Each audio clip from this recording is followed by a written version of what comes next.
Greetings and salutations, Tube Dwellers. This is your host, the MadBag, with more of MadBag's Minecraft. I'm going to delve into my hardcore world, my single-player vanilla hardcore world, a little bit more. This may be one of the last few episodes I do in this world, because I kind of want to get to a modded world, and I've shown you not by no means everything that's in vanilla, but I think I'll come across everything that's in vanilla still in the modded world and be able to say something about it there. So I think I've gone through the neatest bits at least.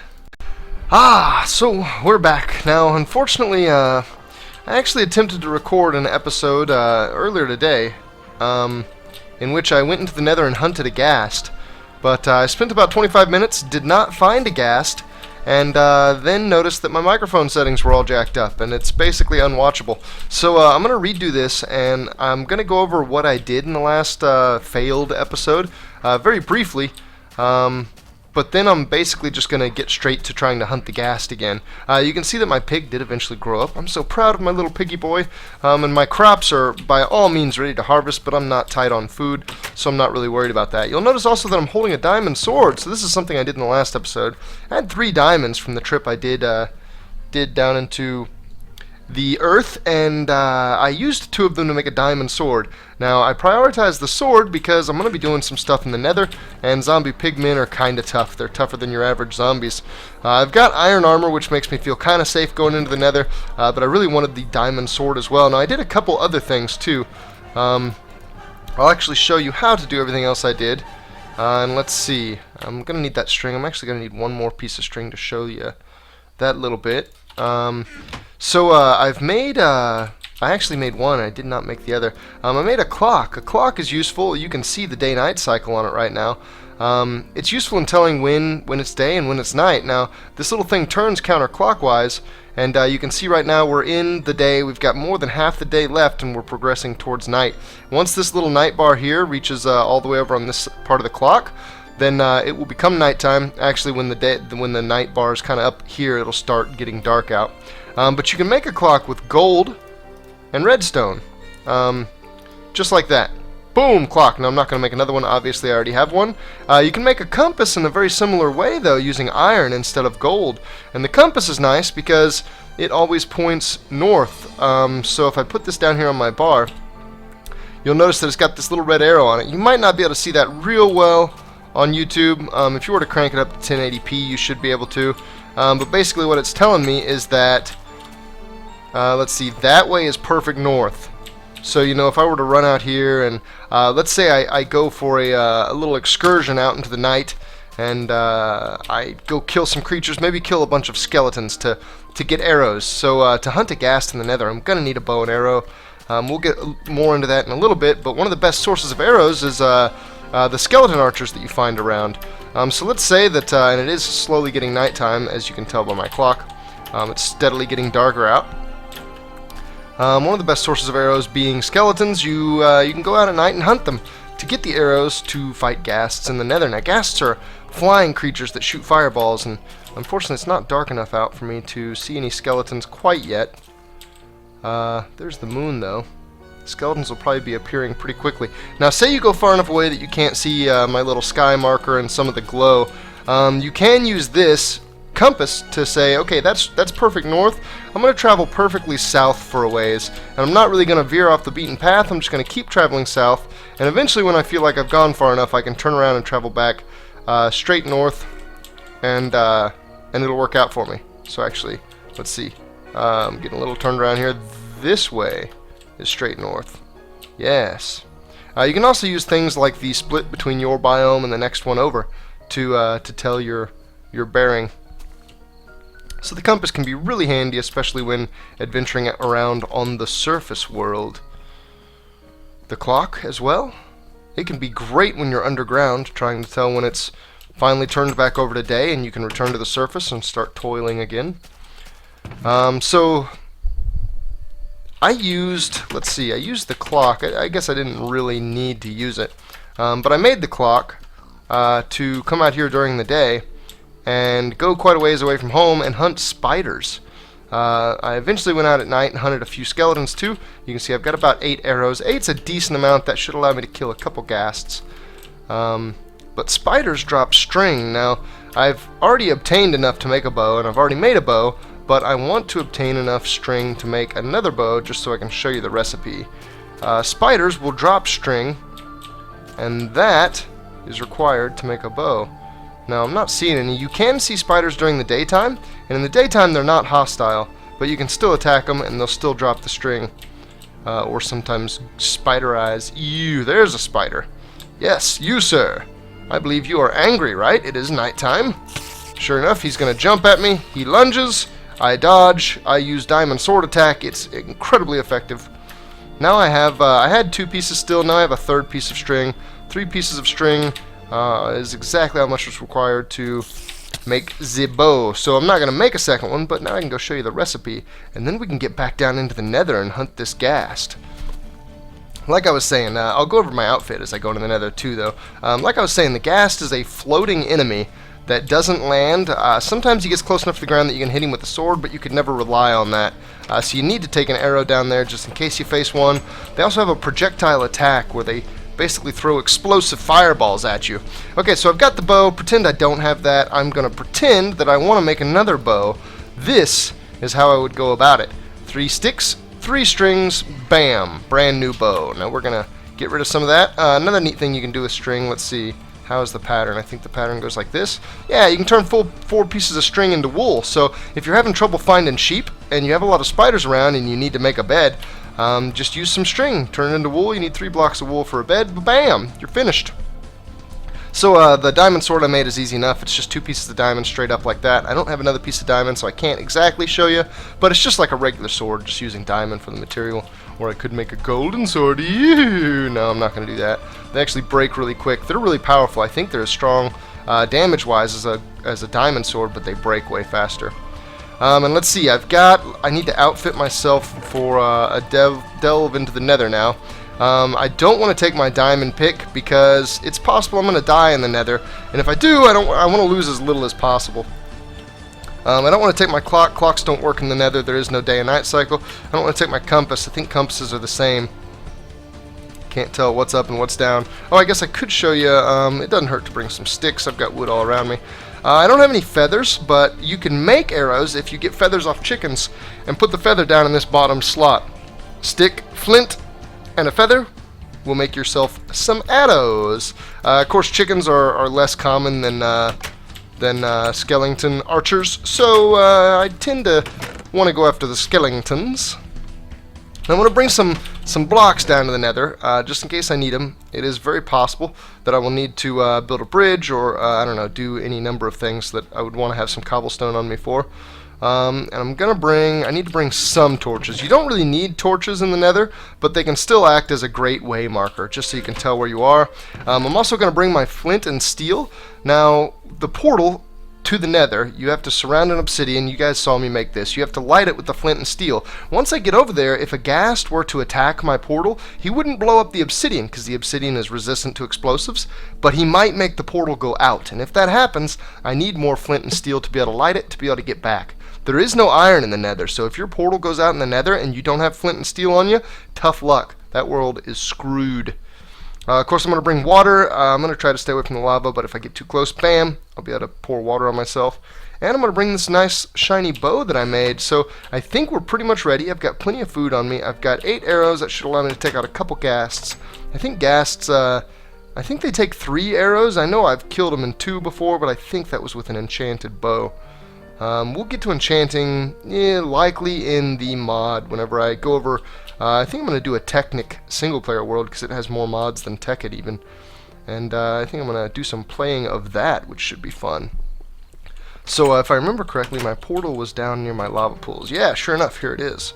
So let's, without further ado, get to Ghast hunting. And I have appeared into the Nether. Now in the last episode, I came back down into the Nether, and I did some running around. I found a lot of zombie pigmen, which we'll see here in a second, but I didn't find any Ghasts. So down here, let's see, actually I think I'm losing my way already. Down here I put a couple markers just so I could find my way around, and it looks like they're failing me already. Yeah, here we go. Here we go. I probably want to dig some of this out so that's not so awkward. But you can see I've used a couple torches for markers here, and you can see a couple zombie pigmen. And sure enough, they're making noises. It looks like they're passive. Makes me want to check. Yeah, I can't change the difficulty, so they're stuck on hardcore. But it looks like they don't mind me being here until, that is, I attack one of them. Haha! Now the whole pack. Zombie pigmen normally, every now and then they're alone, but they normally come in packs of say anywhere between 3 to like 6. And whenever you attack one, the whole pack will come at you. I'm going to make sure my hunger's full here so I can start regenerating. And I'm going to follow my little markers to try to get out of this cave system. Most of the time, whenever you build a portal into the Nether, the portal will come... I just heard a ghast. That was the ghast noise, that mutant baby sound, that little cry. There it was again! Oh, I'm so excited. I'm going to get to kill a ghast. I'm going to kill a ghast. As I was saying, whoa. Whoa, yep, sure enough, he is aggro. I don't know why he went aggro without me touching him. Maybe he got hit by some fire and got angry. I don't know. Anyway, like I was saying, most of the time you'll spawn on the surface of the Nether, and I don't know, it's misleading to say surface. You'll spawn in a huge cavern, not like a cave system like this, but a wide open cavern with lava lakes and lava falls and all kinds of stuff all around you. Is this the right way? I kind of think this is the right way. Oh, no, this is the right way. To surface, yes, I've marked my way. I had to do a little bit of digging here and there, but I found a way to get up to the surface. Yes, and here it is. And actually, I must have done some kind of crazy jumping for there. We have the wide open cavern. We have more pigmen too. And we have a lava lake. Oh god! Zombie pigmen jumping at me. Oh man, they've done good damage to me already too. So if this is a big pack of them, I need to be really careful. I need to really start staying back from them as much as possible, and dodging backwards to keep from taking shots as they barely get within my weapon range. That is going to be ideal. Stay back, back, back, demon, back! Zombie pig demon! What the hell were pigmen doing in the Nether anyway before they went and got diseased and turned into zombies? Now, I think just a second ago you did see in there, I lost a little experience to the lava lake. Yeah, I'm picking up gold nuggets off the zombie pigmen, so you can turn 4 nuggets into a bar. There's a ghast! Oh my, see him floating around up there? That mutant baby head with the tentacles off the bottom of it? Oh man. I want to see if I can get him to shoot one of his fireballs. Now, the fireballs will knock you around a little bit, so I want to be really careful being this close to lava. And I want to see if I can get a shot off here. Oh, he's going to start moving around weirdly, and that one did not get him. I need to be real careful because I do not have many arrows. You can see I've been through some of this before. Just got a little land bridge going on here. This was created by me in the last episode as I looked for ghasts. This ghast was not this close when I was out here before. I actually went a good ways away from my portal and not found a ghast. That's no good. I did not want that there. I'm hoping this ghast doesn't see me while I'm on my bridge here, because this bridge would be incredibly susceptible to explosive destruction. He would blow this thing right up. I do not want that to happen, but I do want to get over to little Mr. Ghast and have a little chat with him. I'll likely get a ghast tear off of him if I can kill him somewhere where he drops it over land. And the ghast tear is an alchemical reagent. I can't really do alchemy yet, but I just kind of want to in a hardcore setting get to the toughest opponents in Minecraft and beat them. You can also do something really cool with his projectile attacks. I don't know why I'm going to try to do this, but I'm going to try anyway. Oh, let's get the fire doused. Oh no, the water does not work in the Nether. That's right, it evaporates immediately, and it looks like I have, ooh, he's coming low. You can knock his attacks back at him, but it's really difficult to actually hit him with them.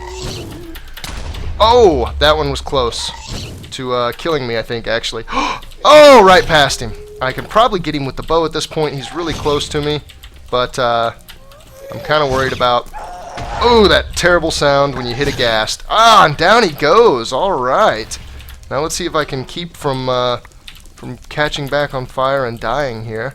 That fight actually went pretty smoothly, considering I've had ghast fights go way worse. There's another ghast up there floating around. Quite the scary fellow. Now I don't know, it looks like there are. I wasn't sure if vanilla Minecraft had nether structures or not, because I almost always play in a Tekkit or a Technic mod, but I can see some towers over there that looks like some sort of nether structure. A lot of times there will be a fortress wherever you see some of that nether brick, and the fortress will often have a blaze spawner. A blaze is another type of creature. He's like a, I don't know, like a fire whirlwind. Blazes will drop blaze rods, and a blaze rod is required to even set up an alchemy stand. So that could potentially, if I were to play thoroughly in this world, that could potentially be a source of a blaze, which would allow me to start performing some alchemy, which would be pretty cool. But that, let's see, I guess you haven't seen that yet, but knowing that that exists, you've seen about everything that's in the nether for vanilla. You've seen the glowstone. I guess I haven't said anything about this soul sand. This soul sand slows you down when you walk on it. You notice I'm moving really slow, and then I start moving quick as soon as I get off of the soul sand. You can harvest this with a shovel just like you would normal sand. You can take this, like say, into the surface world, plant it, and you can use it as like a I don't know, like a mob trap kind of thing. Slow them down, make them easier to deal with. Maybe put it around your front door or something, even though that would be really annoying to have to walk through every time you left your house. And I noticed too that I picked up a golden sword off one of these zombie pigmen, and it actually has an enchantment knockback. I wonder if I can go find some more pigmen and demonstrate. Now there are quite a few different enchantments, and you don't necessarily get to choose the enchantment you get. You kind of have to randomly spend experience to get just various different enchantments of various different levels. The more experience you spend, the higher chance you have of getting, like see how this says knockback 1, you can get a knockback 2, 3, 4, and 5, as well as all the other enchantments. Now you see how far back he goes right there whenever I hit him. That is quite the little effect there, although a knockback 5 will send a guy flying. Let me see if I can abuse this the right way here and send some pigmen off into the lava. Uh-oh. I'm gonna die, I'm gonna die, I'm gonna die, I'm gonna die, I'm gonna die.